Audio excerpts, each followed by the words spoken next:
Hi, I'm Zach. And I'm Brandon. And we're the Bourbon Bros. Doing that? Oh, I don't know. I thought we were always doing that now. That was our thing, like... the Bourbon Bros. Yeah.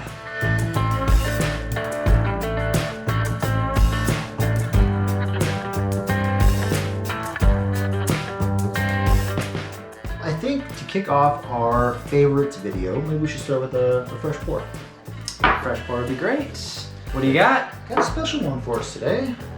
Got the Elijah Craig Barrel Proof. This is the latest edition, latest batch. Got the A124. Got 10 years, 9 months in this one. I love the look of Elijah Craig. Yeah, it does. It has a very rich look to it, for sure. So, a little bit about today's video. You know, we were talking the other day, anytime we meet somebody new and we tell them about our channel, you know, oftentimes the first question we get is, what's your favorite bourbon? And sometimes that's kind of hard to pick. What's your favorite? What's your go-to? I would agree.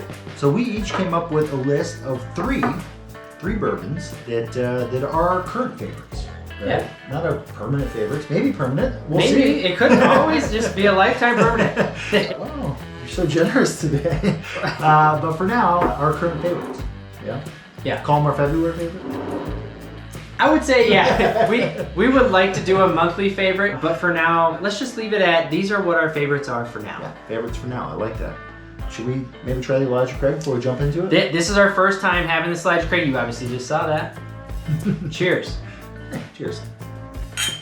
What about some of our very favorites? Should we get into that? I think we should. All right. So my first on my favorite list, okay, and I don't want to say one's better than the other. I don't want to say there's a 1, 2, 3. I think these all have their own characteristics to them. So this is a Driftless Glen. Here's the backstory to it. It's a Wisconsin bourbon. We're Wisconsin bros. So I was like, hey, we gotta have a Wisconsin bourbon in there. And this one is a definite standout out of the Wisconsin lineup. It's made in Baraboo. I always thought that I was just such a proof kind of, I don't know if this is the right word to say. Pour. Proof. I like that nice heat on bourbons. But this Driftless is only a 96 proof. The nose actually, it's interesting. I smelt it and I was like, man, it smells like, I don't know if you've ever gone into a library or a Barnes & Noble and you smelt like a fresh book opening and you can smell the pages. I've definitely smelt books at the library. Yes. I wouldn't call those fresh, but Barnes & Noble for sure. Fresh books? Yes, absolutely. Yes. I would also say on the sweet end, it's definitely giving off some light brown sugar. The palate, I would say this is very creamy. It's earthy. It has some burnt caramel in there. It coats really, really well. Yeah. And I like that. It allows me to taste that flavor all the way through, on the front, all the way through the back. And I really like that about a bourbon when it is nice and viscous. Yeah, absolutely. And objectively speaking, this performed really well in our blind, right? And this was semi-finalist. No, finalist. This made it to the very end. This made it to the very end. This is our runner-up to our Four Roses single barrel proof. And on that note, maybe I introduce mine. Yeah, introduce yours. You leave it right there. Okay. You know what? We're gonna put the rematch here, right? Because coincidentally, we've got the Four Roses single barrel proof, barrel strength rather. This is the OESK rather, and it was delicious. I think the standout for this particular batch for me was the finish. I thought that this just had a super viscous, super full mouthfeel, and as I drank it, I remember going head to head thinking, okay, flavor here good, nose here good, but finish on this was otherworldly good. So for me, I really enjoyed that. A little bit about the bottle. It is got a 9-year, 10-month age statement. And you know what? It definitely tastes like it's spent some time maturing in the bottle. They didn't rush this bottle by any means. No, and this was actually one of the bottles I was thinking of putting in my lineup. Yeah, so. It's got a little bit of a loftier price tag. $110 is what I paid for it. It is a store pick, and it seems like Amon seems to nail their store picks. It's got a 75% corn, 20% rye, 5% malted barley mash bill. And typically I'm not a high rye guy, so for the fact that I picked a high rye bourbon as one of my favorites, it really tells you and speaks to the finish like I was talking about. I think sometimes the longer a bourbon spends in the barrel, It picks up a ton of oak and it mutes some of those other flavors. Sure. I feel like they just nailed it. It kept that traditional Four Roses, floral, sweet, berry kind of flavor profile, but it had a nice touch of oak. All right, should we move on to my second one? Let's do it. Okay, this is my, I wouldn't say second favorite, this is another one of my favorites. The Smoke Wagon, which is actually made in Las Vegas, Nevada. Which in Wisconsin, wagon is how you pronounce wagon. Oh, I didn't know it was pronounced different in different places. But let's just note, first of all, Smoke Wagon does an excellent job on the appearance of their bottles. They definitely look different. They're beautiful bottles. If you ever see them in the store, they definitely stand out. Yeah, looks great in the shelf. But this was me and Brandon's, our first time basically shooting footage for this channel together. And we went to a Costco that was like 3 or 4 hours away over in Eau Claire, Wisconsin. And for an opening, we sat out in the 5-degree weather all night long. And we ended up getting their store pick Smoke Wagon, and it's a strong rye.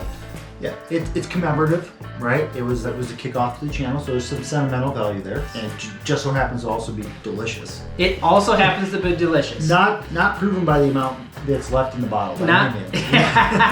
It is a private barrel by Costco. Yep. Okay. The mash bill is 51% rye, 41% corn, 4% barley. That's a whole lot of rye.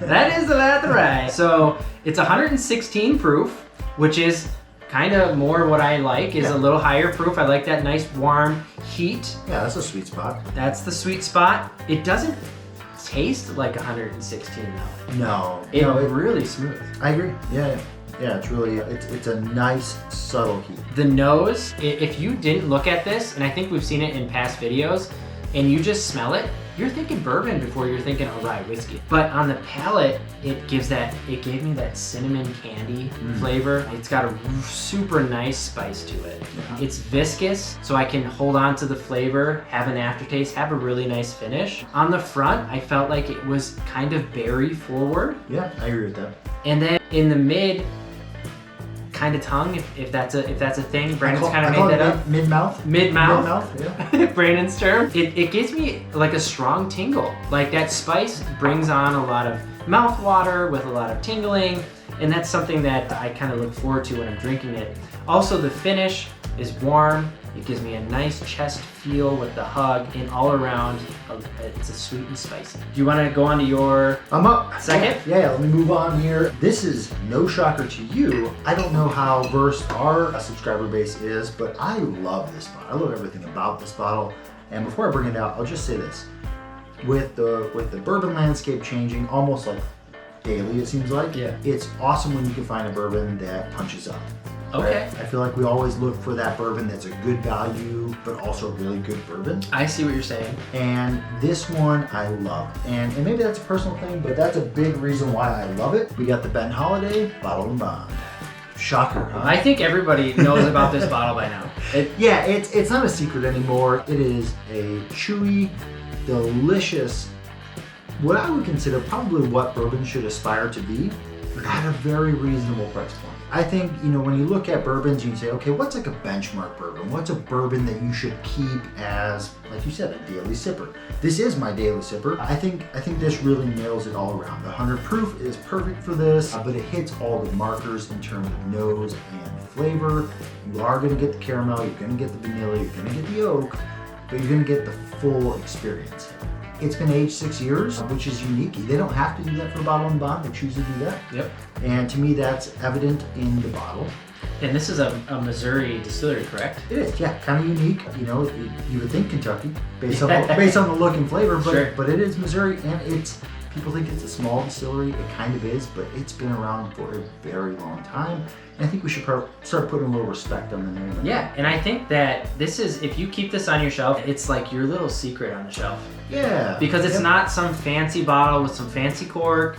It's very modest, but it just, like Brandon's saying, it's a punch up. Yeah, it's very unassuming. It's not part of the big name bourbons yet, but definitely for a very affordable price, it's not something that, this is probably one of those bourbons that I feel most confident recommending. For sure.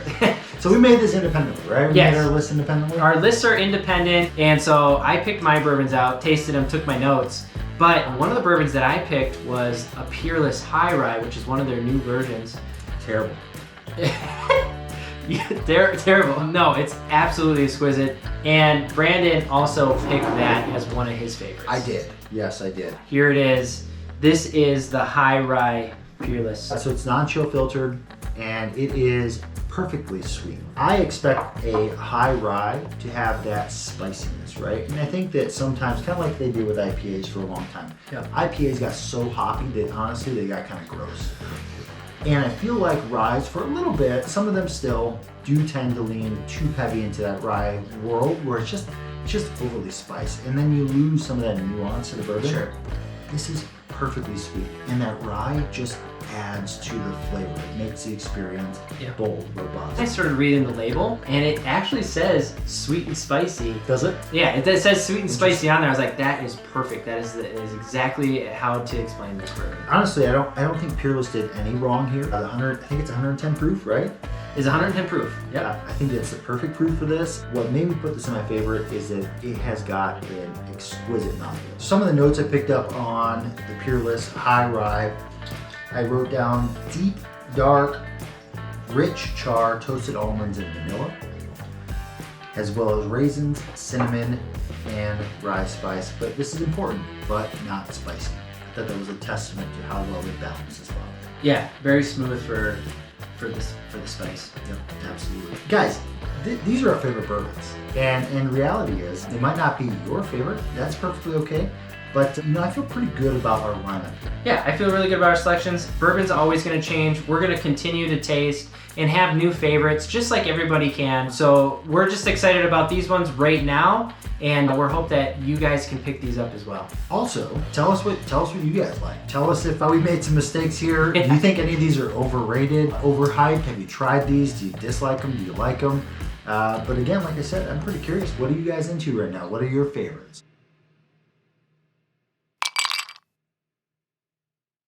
What would you have picked for like maybe your runner-up? Dude, I was just thinking about that. I think the Still Austin, the cash string. The Still Austin? So that was actually one that I was thinking of too. I felt like the nose on that was just like, it was heavy and it was memorable. And then when I found out it was a 2-year bourbon, I was like, that's impossible. There's just too much going on here for this to only be aged 2 years.